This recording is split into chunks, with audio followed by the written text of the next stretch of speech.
A Place Called Perfect, Chapter 4. First Sons of Perfect. The Archers had given Violet's dad the day off to settle in, so the family decided to head into the town and have a good look round. The best way to see Perfect was on foot, Edward Archer had said as he dropped them home, so that's what they decided to do. They changed out of their pyjamas and had a quick breakfast. Then Violet led her parents down their driveway. Rose stopped at the bottom and gasped, "Isn't it beautiful, Eugene?" They were surrounded by mountains. Greenish hills were to the front and blue mountain peaks loomed high behind them with nothing else for miles around. Perfect sat in the middle of the ranges as if a scoop had been taken out of them, leaving just enough space for the town. On the journey yesterday, Violet had had the distinct feeling they were driving into the middle of nowhere. Now she knew she was right. After a few short hours, she was already used to wearing her glasses. In a strange way, it was like they'd been stuck onto her face forever. Everything was now crystal clear and, she had to admit, the view was kind of nice. Their house was on the edge of town at the bottom of a long, tree-lined avenue. As they walked, Violet noticed the trees were exactly the same distance apart. She measured them by counting her steps. After walking a few minutes, they turned left off the avenue and the town centre came into view. A black iron plaque high on the wall of the building read, "Splendid Road." The road was narrow and lined with 3-story red brick buildings. It ran the whole way to the Archer Brothers Opticians, which stood out like a beacon ahead of them. As they walked towards it, Violet noticed that every door on the street was painted black, and a window box of flowers decorated every sill.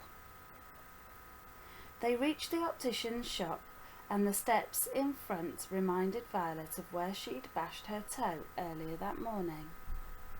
Now she saw the stone building in all its glory, sparkling gold letters proudly spelling out, "Archer Brothers Spectacle Makers Emporium," above their navy painted door. To the left of the emporium was a high stone wall. To the right was a street of stone buildings which seemed to be filled with shops. Another black iron plaque high on a wall read Edward Street. "Isn't it beautiful, Violet?" her father smiled. "I love these old walled towns. Lots of history." Violet held her silence. History was her least favourite subject in school. The family continued on to Edward Street. They walked past the Hatchett family butchers 3 doors down from the opticians and received a big hello from a man in a white hat with a red striped apron and gold-rimmed specs. He greeted them by name, which was odd because they definitely hadn't been introduced. "It's a small town, Rose. Something we'll have to get used to," her father said when her mother questioned the friendliness of the locals. "Oh, I think I'm used to it already, Eugene. This place feels like home. It's what we've been searching for. I'm so glad you brought us here." "What?" Violet's mother hadn't liked the thought of moving. She said loads of times that she was only doing it for the good of the family. She'd changed her mind quickly. "I think we've made the right choice, Eugene," her mother smiled, squeezing her husband's hand. Her dad beamed and kissed her mum's forehead outside. "Sweet Patisserie, the baker's shop." Violet cringed. Things were strange in the town. Firstly, everyone wore glasses, the same rectangular gold-rimmed rose-tinted style. The streets were perfectly clean and orderly. There wasn't any rubbish floating about, not even a single sweet wrapper. There was no chewing gum stuck to the black benches that lined the footpaths, and not the tiniest bit of graffiti on the walls. The people were all skinny, and though they weren't really alike, there was something similar about each person they passed. It was like a gloss or shine. Somehow, everyone glowed. "They're healthy, Violet," her father said when she brought it up. "The Archers told me this is rated the healthiest town in the world." It was definitely true. There wasn't a Chippers anywhere, and she loved fish and chips on a Sunday evening. It was a Brown family tradition. She noted that down as another black mark against the town. While her parents were busy chatting to another local who knew them by name, Violet quietly slipped away.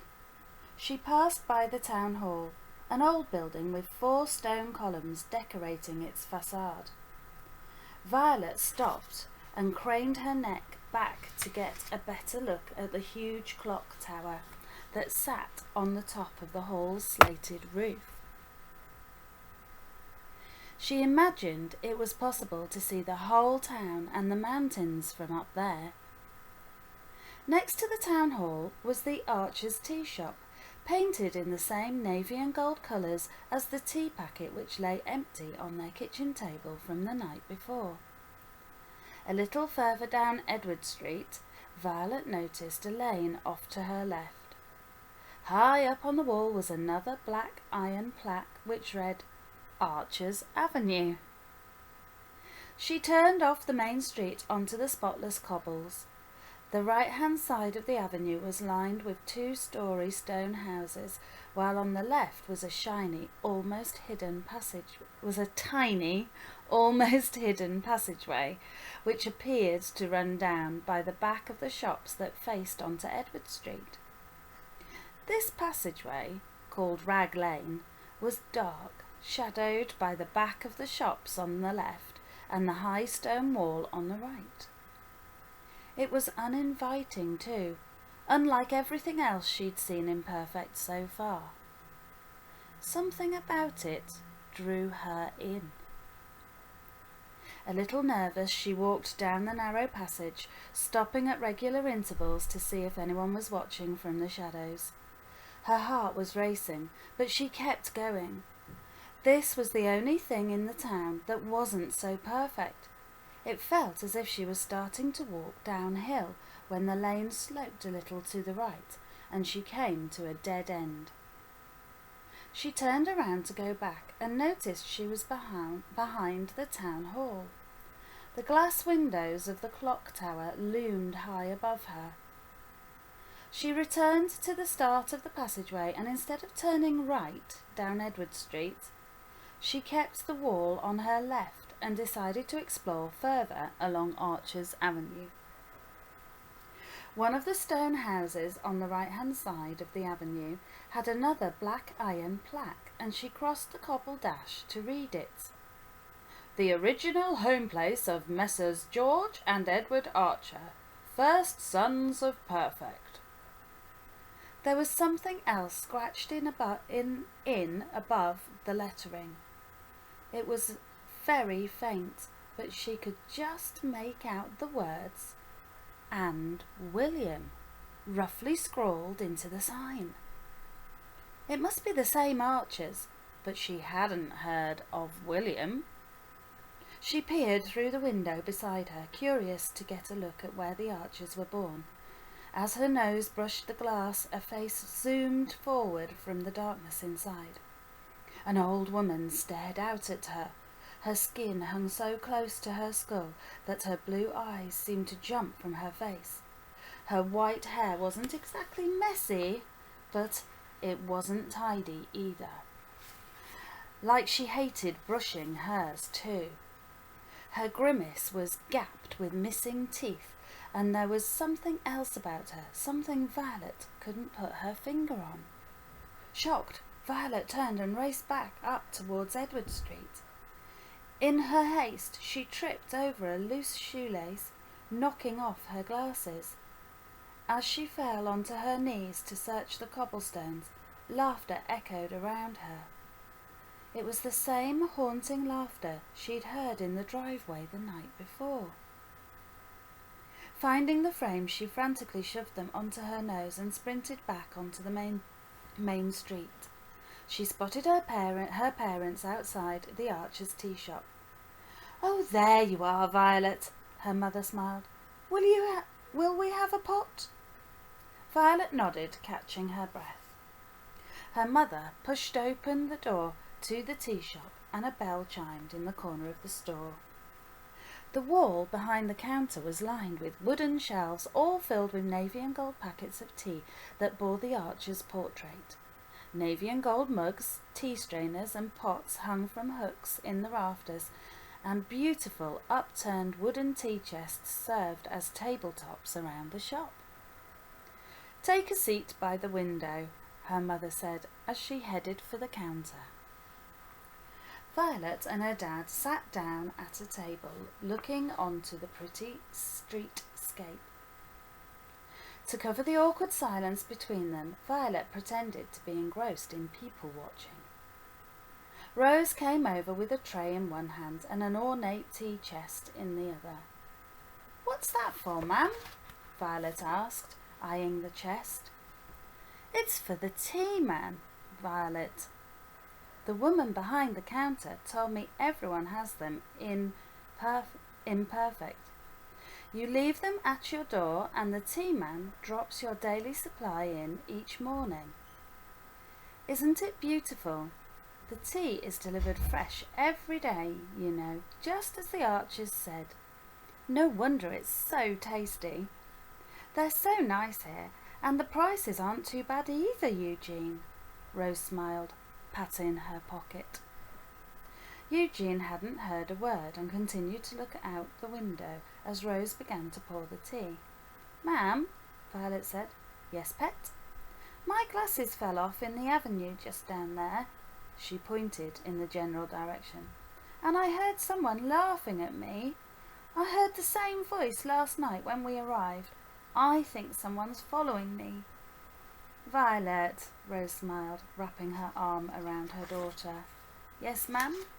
"You know your imagination runs away with itself, pet. You're just like your father," Rose said, nodding at Eugene, who was still daydreaming through the window. "But, ma'am, I really did hear someone. What if it was a ghost or a monster or something? I don't think I like this town." Rose laughed. "You're always jumping to the craziest conclusions. You'll be fine, Violet. What could go wrong in this beautiful place?"